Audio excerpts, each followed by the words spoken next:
भारतीय सनातन धर्म की नारी ने आज तक अपनी बेटी का नाम केकई नहीं रखा। क्यों? क्योंकि केकई जो है अपयश मिल गया। क्योंकि मोर मरण राव यजस, यही तो कहा केकई ने। क्या बोली? मोर मरण राव यजस। और ठीक उल्टा हो गया। क्या हुआ? बोले दशरथ मरण के कई यजस। लेकिन किसी ने प्यारे अपनी बेटी का नाम केकई नहीं रखा, क्योंकि समाज का प्राणी कहता है कि मां केकई को अपयश लग गया, मां केकई का नाम जो है कलंकित हो गया। क्यों? क्योंकि मां केकई ने 2 वरदान ऐसे दशरथ से मांगे, दशरथ जी को मजबूर किया मां केकई ने। लेकिन जरा विचार करना प्यारे, मां केकई का अपराध क्या है? जिस समय मां केकई ने चक्रवर्ती सम्राट राजा दशरथ से वरदान मांगे, उस समय मां केकई के लिए गोस्वामी जी ने लिखा, जन कठोर तन धरे शरीरु और सिखे धनुष विद्या वर वीरु। मां केकई इतनी कठोर हो गई। क्यों? एक मैं आपको बात सुनाऊं। जिस समय राम जी भरद्वाज जी के आश्रम में प्रवेश करते हैं, तो भरद्वाज जी ने कहा कि राम, तुम्हारे कोमल कोमल चरण हैं और तुम्हारे चरणों में पनैया नहीं है, और तुम वनवास भोगने आए हो। आपके चरण जो है धरती पर चलने लायक नहीं है, लेकिन इसके बाद भी आप धरती पर चलकर आए, कारण क्या है? तो राम जी कहने लगे भरद्वाज मुनि से कि गुरुदेव, हमारे यहाँ एक बंटवारा हुआ है। बंटवारे की तो बात चल रही थी, अभी विपत्ति और संपत्ति यही बात चल रही थी। राम जी ने कहा कि गुरुदेव, हमारे यहाँ एक बंटवारा हुआ है। भरद्वाज मुनि ने कहा कि राम, तुम्हारे यहाँ बंटवारा हुआ? अरे बंटवारा तो लोगों के यहाँ होता है, भगवान के यहाँ नहीं होता। लेकिन राम जी ने कहा गुरुदेव, हमारे यहाँ बंटवारा हुआ। भरद्वाज मुनि ने कहा कि बंटवारे में तुम्हारे यहाँ क्या बटा? क्या लोगों की तरह तुम्हारे यहाँ संपत्ति बटी है क्या? लेकिन याद रखना प्यारे, राम जी ने भरद्वाज मुनि से कहा कि हमारे यहाँ संपत्ति का बंटवारा नहीं हुआ, बल्कि अर्थ धर्म काम मोक्ष 4 का बंटवारा हुआ है।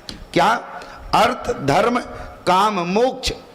तो भरद्वाज मुनि ने कहा कि राम, अर्थ किसको मिला, धर्म किसको मिला, किसको काम मिला प्यारे, और किसको जो है मोक्ष मिला?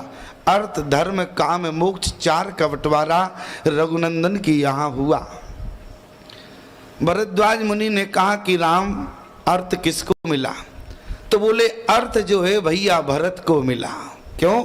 बोले सुनो प्राण प्रिय अरे भावत जी का, और देव एक बर भरत टीका। अयोध्या की संपत्ति, अयोध्या का राज भैया भरत को मिला। तो कहा राम, फिर धर्म किसको मिला? राम जी कहने लगे अर्थ भैया भरत को मिला और धर्म हमारे पिता दशरथ को मिला। याद रखना प्यारे, धर्म किसको मिला? राजा दशरथ को मिला। तो कहा फिर काम किसको मिला? अब यही जो है लोग गड़बड़ कर जाते हैं, कहते हैं कि राजा दशरथ को काम मिला। याद रखना, राजा दशरथ को काम नहीं मिला। काम किसे कहते हैं? काम कहते हैं कामनाओं को। तो मां केकई की कितनी कामनाएं थी कि सुनो प्राण प्रिय भावत जी का, देहु एक बर तय टीका। दूसर बर मांगो कर जोरी, पूर्व नाति मनोरथ मोरी। तापस वेश विशेष उदासी, 14 बरस राम वनवासी। मां केकई की 2 कामनाएं थी। पहला, भरत को राज्य मिले और राम को 14 वर्ष का वनवास मिले। इसलिए प्यारे राजा दशरथ को धर्म मिला और काम जो है मां केकई को मिला। काम किसको मिला? मां केकई को मिला। भरद्वाज मुनि ने कहा कि राम, फिर मोक्ष किसका हुआ? मोक्ष किसे मिला? तो उसी समय प्यारे राम ने कहा मैं आपसे निवेदन करूं।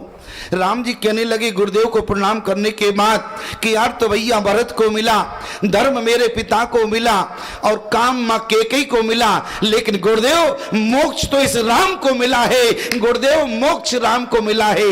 याद रखना प्यारे, मोक्ष किसे कहते हैं? कई पुराण सुने होंगे, मरने के बाद मोक्ष होता है। क्यों? कामनाओं की निवृत्ति हो जाए, कामनाएं जीवन में न रहे, तब व्यक्ति का मोक्ष होता है। लेकिन याद रखना प्यारे, रामचरितमानस का सिद्धांत कहता है मरने के बाद नहीं, यदि जीते जी आपको समाज में महात्मा का दर्शन हो जाए, उसी समय मोक्ष हो जाता है। प्यारे राम को भरद्वाज मुनि का दर्शन हुआ। राम जी ने अपने मुख से क्या कहा? बोले मुनिगण मिलन विशेष वन, अरे सवही बाती ही तिमोर। राम जी ने केवल बन जाने का कारण मुनियों का दर्शन बताया। और याद रखना प्यारे, महात्मा का दर्शन जीवन में सामान्य नहीं होता। महात्मा का दर्शन जिस समय, यदि महात्मा का दर्शन कहीं करने का सौभाग्य मिले प्यारे, तो समझ लेना कि समाज में मरने के बाद नहीं, समाज में जीव आत्मा का जीते जी मोक्ष हो जाता है। महात्मा का दर्शन व्यक्ति के जीवन में मोक्ष हो जाता है। और आज मैं आपसे निवेदन करूं, मां कैकेयी की कामनाएं क्या थी? बोली सुनो प्राण प्रिय, अरे भावत जी का ओ देव एक बर भरत टीका। पहला वरदान था कि भरत को राज्य मिले, सब जानते। दूसरा वरदान था राम को 14 वर्ष का वनवास मिले। कभी आपने विचार किया कि मां कैकेयी ने भरत को राज्य क्यों मांगा? क्यों? क्योंकि प्यारे राजा दशरथ के द्वारा दिया हुआ वचन पहला था।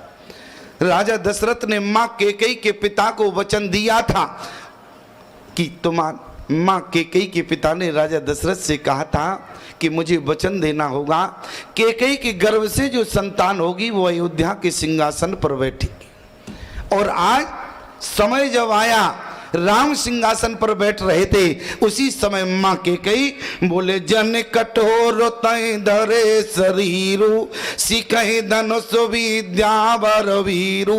मां कैकेयी कठोर बन गई, लेकिन अपने पति की कीर्ति को बचाने के लिए दशरथ की कीर्ति कलंकित हो जाती। दूसरा वचन राजा दशरथ ने गीधराज जटायु को दिया था। विचार करना प्यारे, जिस समय पुत्रेष्ट यज्ञ हुआ, केवल अब समझने का प्रयास करना, क्या कैकेयी का अपराध था क्या? जिस समय पुत्रेष्ट यज्ञ हुआ प्यारे, तो जैसे आपके गांव में एक ज्ञान यज्ञ हो रहा है और यहाँ पर सबके निश्चित है कि कोई ना कोई रिश्तेदारों तो आए होंगे, क्योंकि लोग फोन करते हैं अच्छी कथा हो रही है, तो सभी के यहाँ रिश्तेदार आए होंगे।